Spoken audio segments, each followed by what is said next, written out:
Bienvenue à l'Anticafé pour une nouvelle édition de Proximité, la web-série du Salon des Solidarités. Marie Beaurepaire, bonjour. Vous représentez l'association Singa.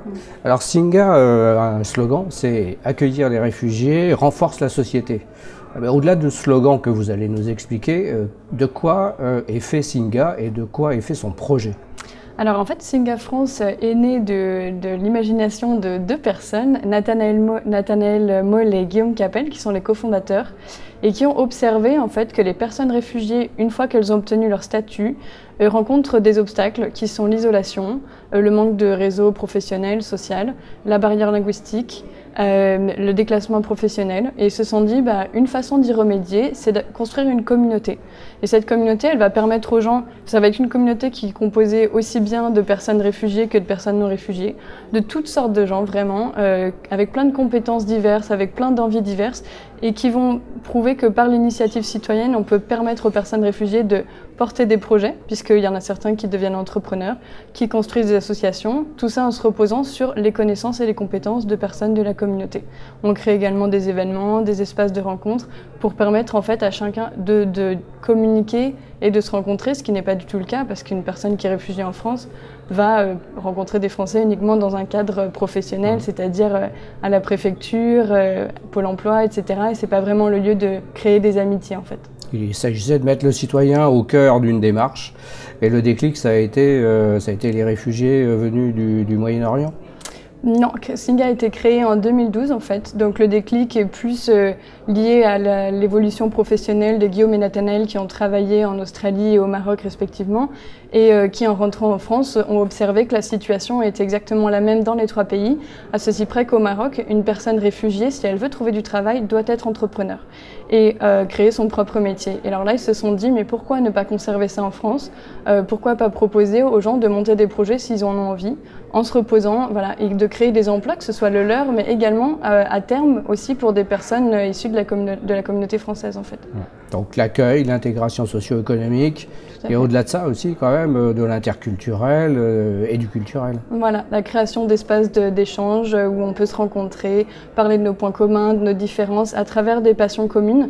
Parce que Singa, c'est pas seulement de l'innovation et de l'initiative citoyenne, c'est également se retrouver autour de passions communes comme le sport, la cuisine, la musique, les arts, vraiment des choses qui n'ont pas de frontières et qui permettent d'échanger et de construire et de faire ensemble tout simplement. Concrètement aujourd'hui, combien de personnes sont impliquées dans Singa?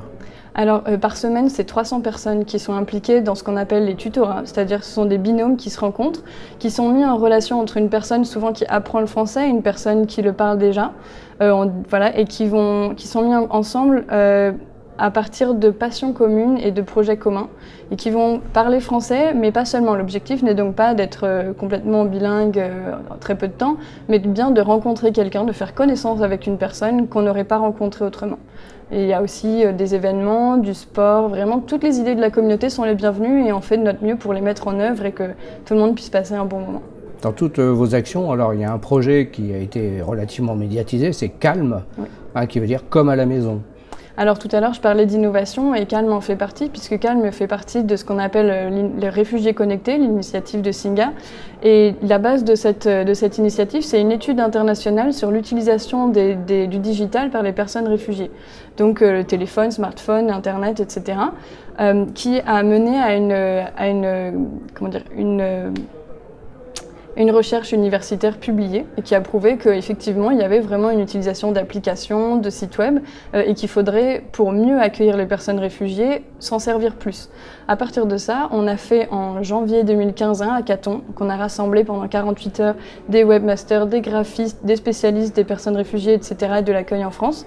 Et on a créé plusieurs applications, dont Calme, qui est sorti en juin 2015, qui devait être à la base d'une expérimentation sur un an de combien d'accueils pouvaient être réalisés en Île-de-France. Et finalement, en septembre, énormément de familles et de personnes se sont manifestées pour héberger des personnes réfugiées. Et donc là, on s'est dit, c'est parti. Donc on a lancé notre initiative et en 2 mois, on a pu déjà accueillir 125 personnes, voire plus. Voilà, et on organise régulièrement des formations, aussi bien pour les personnes réfugiées, pour qu'elles connaissent les codes de la société française, qu'elles ne soient pas surprises, qu'elles communiquent bien avec les familles, et la même chose pour les familles, que chacun puisse se sentir à l'aise dans son environnement. Dans le contexte actuel, de quoi avez-vous besoin? De plus de bénévoles, de plus de moyens?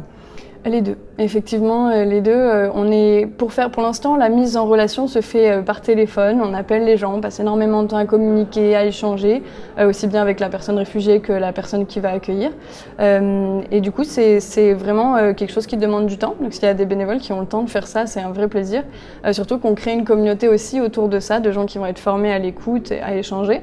Et qui vont venir aussi aux événements pour en parler, pour se rencontrer.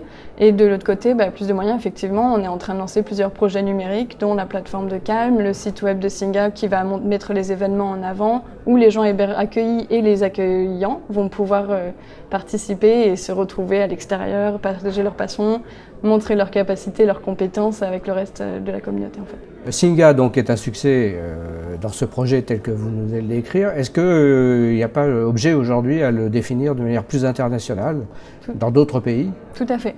Non seulement dans d'autres pays, mais même en France, où pour l'instant, je disais tout à l'heure que c'était une expérimentation au niveau Île-de-France.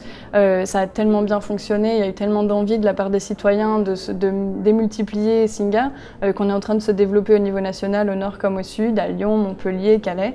Et on existe aussi au Maroc, au Québec, bientôt en Allemagne, en Australie, peut-être en Hongrie, en Belgique. Enfin bref, c'est vraiment une initiative qui est vouée à être portée par des gens qui vivent dans certains pays avec la même problématique que la nôtre, les mêmes envies de montrer que les personnes réfugiées sont vraiment une richesse et pourront nous aider à construire une société plus diversifiée, plus multiple.